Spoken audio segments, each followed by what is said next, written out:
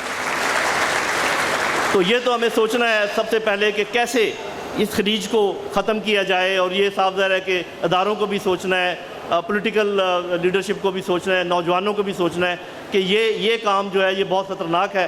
ہمیں اگر کوئی کڑواہٹ ہے بھی دل میں سمجھوں گا کہ اس کو تھوڑی دیر برداشت کر لینا چاہیے. اس کا اس طریقے سے اظہار نہیں کرنا چاہیے کہ اس میں دشمن اس کو ملٹی پلائی کر رہا ہے. آپ ایک بات کرتے ہیں، اس کو 100 دفعہ بوٹس میں ڈال کر وہ پورے اس میں لے آتا ہے. اس کا کیا علاج ہے؟ یہ جو اداروں کی بے توقیری اور یہ جو کڑواہٹ ہے معاشرے کی، میرا خیال ہے اس وقت ایک اس کا علاج ہے، اور وہ ہے جوڈیشل کمیشن. کیونکہ یہ ایک دوسرے پر عدم اعتماد ہونے کی وجہ سے یہ سارا کچھ پیدا ہوا ہے. اور جوڈیشل کمیشن کا تو کوئی پرابلم ہونا نہیں چاہیے. پی ٹی آئی کی ڈیمانڈ تھی، D G I S P R نے کہا کہ ہم معاونت کریں گے، ہمیں کوئی اعتراض نہیں ہے، گورنمنٹ بھی مان رہی تھی. تو اس میں کیا مسئلہ ہے؟ اس کو جلد از جلد کر لینا چاہیے. اور جو بھی میرا خیال ہے کہ اگر تو کیونکہ حکومت کا مجھے پتہ ہے کہ یہ پریروگیٹو ہے، اگر وہ نہ کریں تو میرا خیال ہے کہ پی ٹی آئی جا سکتی ہے چیف جسٹس صاحب کے پاس سپریم کورٹ میں. لیکن اس میں بات ہوتی ہے کہ جی وہ تو پہلے کہہ چکے کہ جی ہم نے دیکھا ہے، نیشنل سیکیورٹی کمیٹی نے کہا ہے کہ اس میں کوئی ایسی بات نظر نہیں آئی. انہوں نے ایک مراسلہ دیکھا ہے، اور اس مراسلے میں بھی مجھے نہیں معلوم، عمران خان صاحب بیٹھے ہوئے اور جنہوں نے دیکھا ہے، اگر اس میں یہ بات لکھی ہوئی ہے جو کہ مجھے نہیں معلوم، اور میں نہیں کہتا کہ لکھی ہوئی ہے یا نہیں لکھی ہوئی، کہ اگر تو یہ تحریک عدم اعتماد کامیاب ہو گئی تو پھر تو آپ کی جان چھوٹ جائے گی، یا اس قسم کے الفاظ ہیں کہ آپ کا پیچھا چھوڑ دیا جائے گا یا آپ حالات اچھے ہو جائیں گے. لیکن اگر یہ ناکام ہوئی تو پاکستان بہت مصیبت سے گزرے گا. تو مجھے تو ایسے لگتا ہے کہ وہ کامیاب بھی ہوگی اور پھر بھی پاکستان کو مزید مصیبت میں ڈال دیا گیا. اس میں کیا پتہ کیا لگانا ہے؟ صرف 3-4 چیزیں پتہ لگانی ہے کہ وہ صرف ایک کاغذ کا ٹکڑا تو نہیں بتاتا کہ جی کیا ہوا اور کیا نہیں ہوا. اور میں نہیں کہہ رہا یہاں کھڑا ہو کے کہ مجھے معلوم ہے کہ یہ ہوا یا وہ ہوا. میں صرف یہ کہہ رہا ہوں کہ جوڈیشل کمیشن جب اپنی تحقیقات کرے گا تو یہ کڑواہٹ جو ہے جب چیزیں سامنے آ جائیں گی تو کم ہونے کا امکان ہے. کیا پتہ لگانا ہے؟ نمبر 1، کیا کوئی ایسی دنیا کی سپر پاور ہے جو کہ رجیم چینج کرتی ہے؟ یہ پہلا سوال ہے.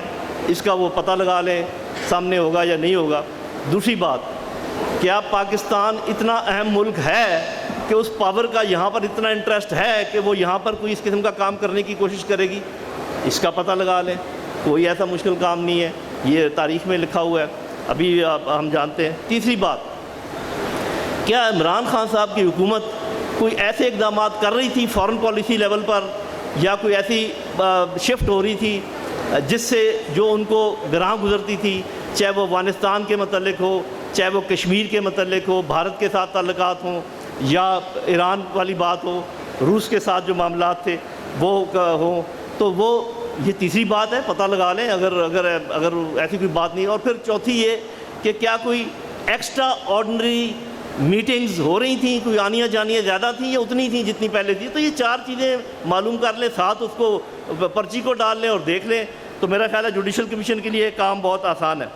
تو چونکہ وقت کم ہے، میں صرف اتنا کہوں گا کہ ایک اور خطرہ جو ہے، پاکستان نے بڑی کوشش کی کہ بیلنس آؤٹ کرے 2 سپر پاورز کے درمیان، اور چین نے کبھی اعتراض نہیں کیا تھا کہ آپ امریکہ کے ساتھ تعلقات رکھیں یا نہ رکھیں. لیکن مجھے اب ایسا محسوس ہوتا ہے کہ امریکہ نے آپ پر دباؤ ڈال دیا ہے کہ آپ ہمیں بتائیں کہ آپ ہمارے ساتھ ہیں یا نہیں ہیں، اور اب وہ آپ کو چوائس نہیں دے رہے.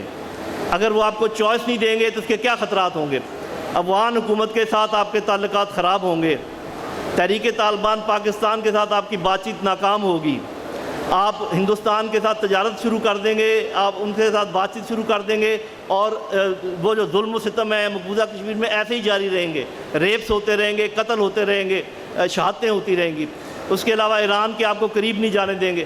آپ مر رہے ہیں، آپ کو ایک ایک بوند پٹرول کے لیے ترس رہے ہیں، اور ایران کے پاس فالتو پڑا ہوا ہے، روس آپ کو دینے کو تیار ہے. آپ یہ کچھ نہیں کر پائیں گے، آپ آہستہ آہستہ اپنی سانسیں آپ کی کم ہوتی چلی جائیں گی. تو ایسے میں کس بات کی ضرورت ہے؟ ضرورت ہے ایک ایسے لیڈر کی جس کی نگاہ عقابی ہو، یہ ساری چیزیں دیکھ سکے، جس کا کچھ کا میں نے ذکر کیا، کچھ کا ذکر شاید میں نہیں کر سکا. دوسری بات، اس کا جگر اور اس کا دل چیتے کا دل ہو، تاکہ وہ کوئی خوف اس کے دل میں نہ ہو سوائے خدا کے خوف کے. مجھے نہیں پتا وہ لیڈر کون ہے, آپ جاننے کا آپ کے کام ہے. تو میری بہنوں, میرے بھائیوں, یہ دنیا فاختاؤں اور کبوتروں کے لیے نہیں بنی ہے. یہ دنیا عقابوں اور چیتوں کی دنیا ہے. اگر جینا ہے تو گردن اٹھا کے جیے. اللہ حافظ. السلام علیکم.